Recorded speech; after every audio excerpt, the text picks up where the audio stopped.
Grazzi li għedin maħna, sinjuri, f'din il-parti tal-program sa nerġaw natu ħarsa lejn il-krizi fil-Ukrajina u sa ninaqdu maftit residenti għawek li jgħodu f'Malta wara sa jkonna analizi ġeopolitika ta' dan ir-reġjun.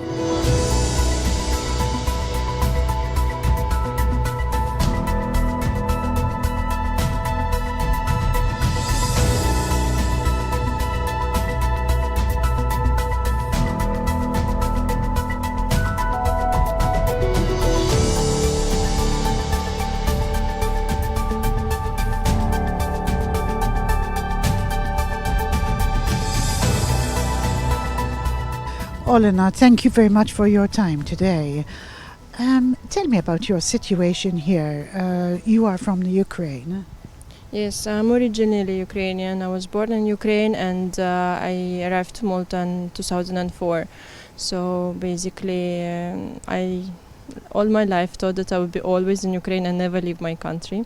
But the lives kept me different way and brought me here at some point. I'm a doctor, pediatrician, so I qualified in Ukraine. I've been working in Malta since 2008 in Mother Day, one of the best hospitals, I would say. It's a government hospital, so I work in pediatric department, so I'm happy to be there because I think my department is the best. And what about the community from the Ukraine who live in Malta? Tell me a bit about them. How many people do you reckon are here from your country? To be honest, I don't know at the moment, since the people are still arriving. Yes, we have a big community here. In Malta, I know a lot of Ukrainians before, so who lives and work here or maybe married as well. So, but now I know that obviously some people arriving from Ukraine. Mostly they're arriving with somebody known here. So, but a few persons I know that they just came. They chose the first destination and came to Malta.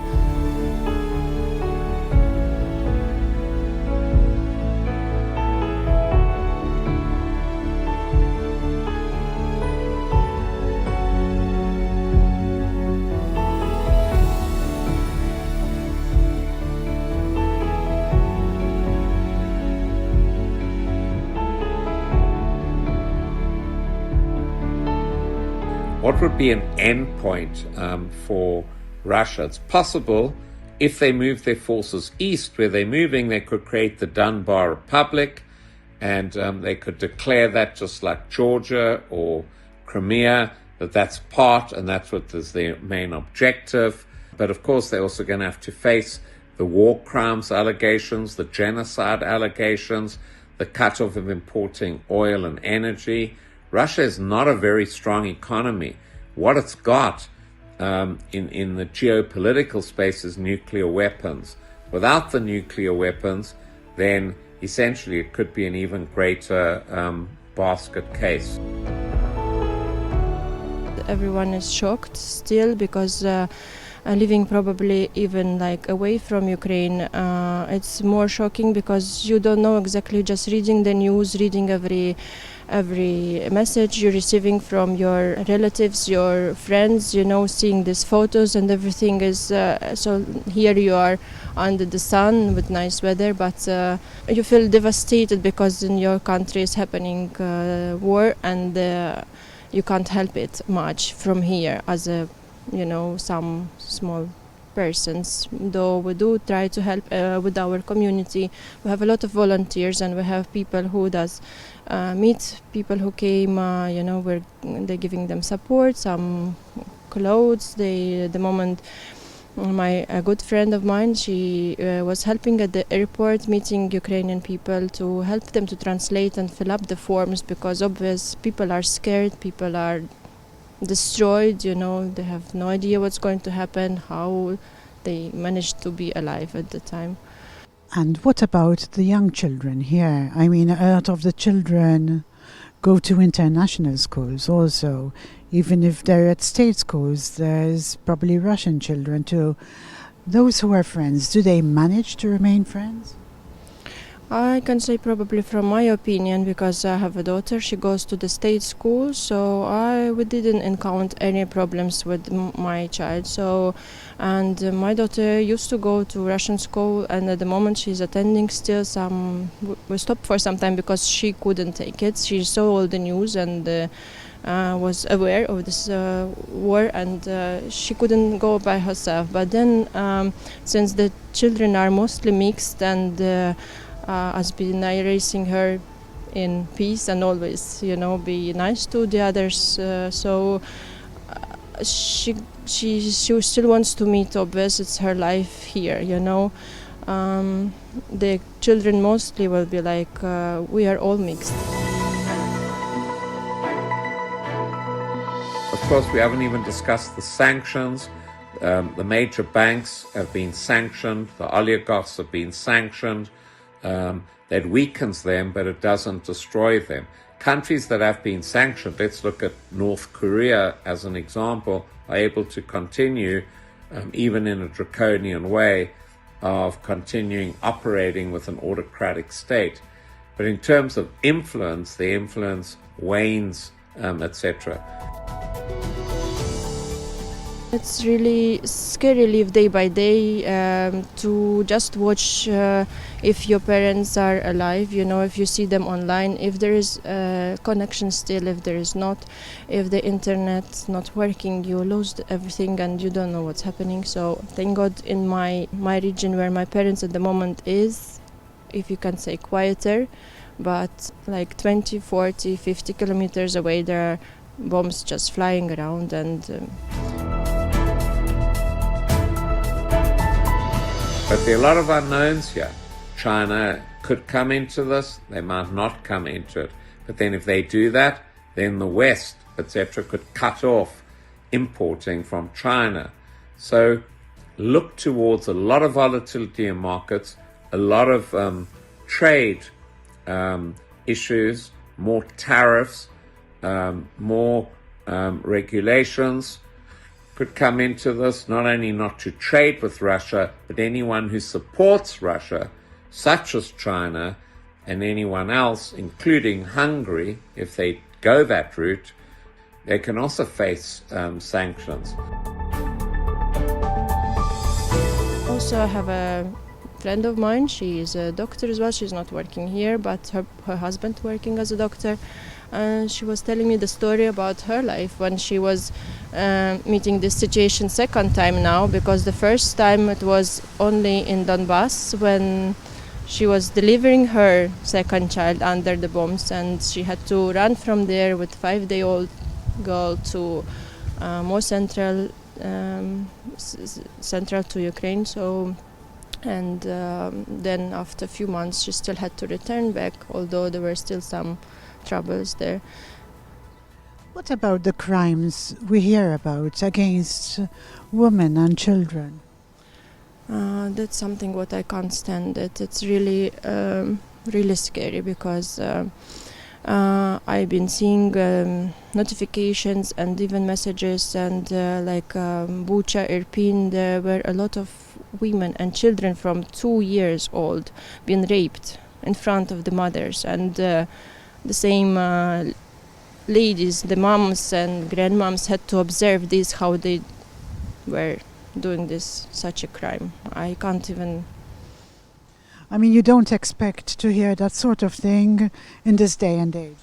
Yes, not even any animal, I think, can do that, so that is unsold people, I would say, it's not human at all. So we're in that world.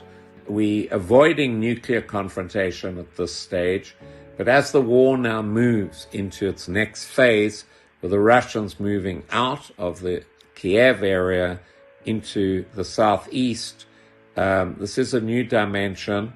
Putin at the moment is rejecting any form of peace talks. But the funny thing is, Ukraine have emerged much stronger than they were before this war. So if Putin's idea was to obliterate Ukraine or to subjugate it, he certainly has failed. And one could see inside the Politburo that there's probably a lot of infighting. It might not bring down Putin, but it certainly weakens him. I know you've got Russian friends yourself. What's your relationship like with them today? I have a lot of Russian friends. I have Russian friends who support me from Russia. Some people, though, left Russia. They're not there anymore. Most of them, like my close friends, they've been still sending me messages, but one lives in Switzerland, the other one at the moment somewhere else. So they've been sending me messages and with support and apologies. Even here, the people like Russian and Italian, with marriage, mixed marriages, they look at me and they say like that, I'm sorry, but I want to say every time I see you, I want to say sorry. I said like, yes, I know it's not your word, not you started, and I've been, maybe that's what keeping me, because inside of me I still feel that, there are good and bad people like in every nationality. So you can't really blame everyone, but I'm a bit divided. Sometimes I don't know how I can forgive, and I keep a very good relationship because I've been knowing them for many years now. There are some providing some food, some clothes, some other benefits. As I said, they're giving some temporary status here, and a lot of people asking how to do that, how to go to the social securities, for example. There have been said that some benefits are applied, though for people who doesn't know well English or doesn't know where these locations are, it has to be organized a bit better because people goes by bus. There are some particular days only they're working, so at least the information has to be given to these people.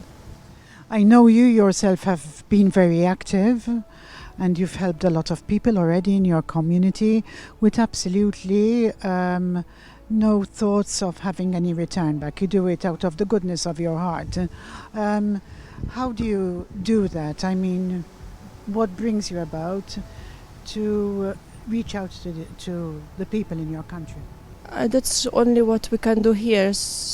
Even small help will it help, So people by person can do a lot, So as a lot of psychologists as well saying that what you have to do what you can do. In terms of the history of this, when we had the nuclear confrontation in Cuba in 1960, Khrushchev only lasted 2 more years after that. The way America reconciled it was to take out their missiles from Turkey. So it's an ongoing affair, and I think that a fair solution would be to leave Ukraine alone, to make it an independent country, to give it some degree of neutrality, that it should be allowed to do so. And as Zelensky has argued, it needs some sort of guarantees. Also, by the medical team of our pediatric oncologists, I know it's been already a big help for, it was at least one child, but there is a child who came from Ahmadet clinic from Kiev. This clinic had a lot of children with cancer, so one of them we have it here, and she's been treated and followed up by pediatric oncology department. So that's I really feel that something is being done.